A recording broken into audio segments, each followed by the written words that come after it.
ရင်နာတဲ့အိပ်ပရဲလားရင်နာတဲ့အိပ်ပရဲလား4343နဲ့မိုင်းကန်ချဲလေထုံးစားမကောင်းတော့ဘူး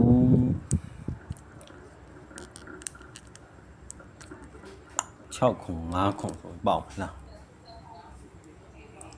3ခုဆိုဒီမှာကနန်းကလည်းခွေးထွက်ပြန်ပြီးခွေးထွက်နှစ်ဖန်က6ကတော့မလို့ဘူးဗျာ6ကတော့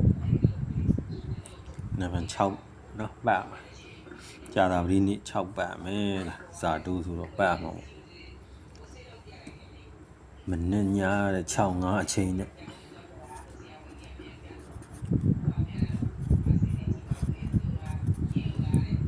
6 5အချိန်မနော်ကြာတာပတိနေ့ဆိုတော့6 5ရှည်နဲ့5ခွန်5နဲ့ဆိုရင်5ရှစ်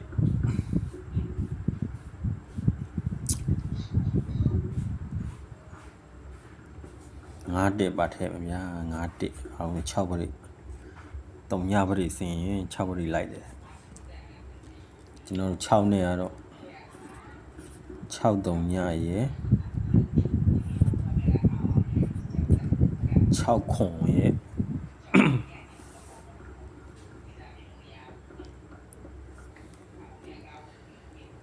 6ခွန်ရယ်ကျွန်တော်တို့ဗာလဲ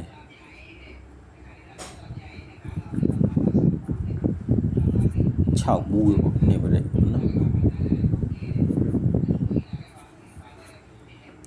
6ကွက်ဗျာအားထိုး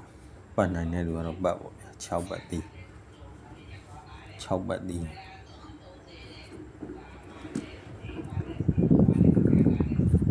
ဇာတို့ပတ်တီး6ကျင်းနေထွက်မှာနော်မပြောက်ဘူး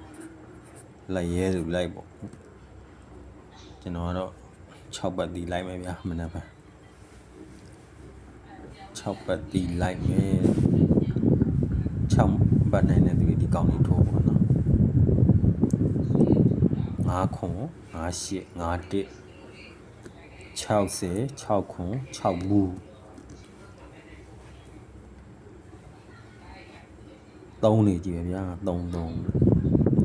4 3 3ခုစက်ကိုင်းနေရုံပါပြီအတိုင်းစားပေါက်လေးကြီးဖြစ်နေ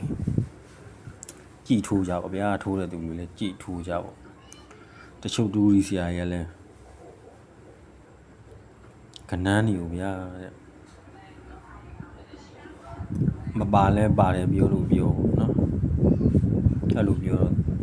စက်ကိုင်းနေကလို့ချပြီပေါ့လောက်ပြီပေါ့ကဲမနေ့ဖန်ကြာတာပတိနေ့6ပတ်ဒီဇာတုပတ်ဒီနဲ့အောင်ကြပါသည်ဗျာ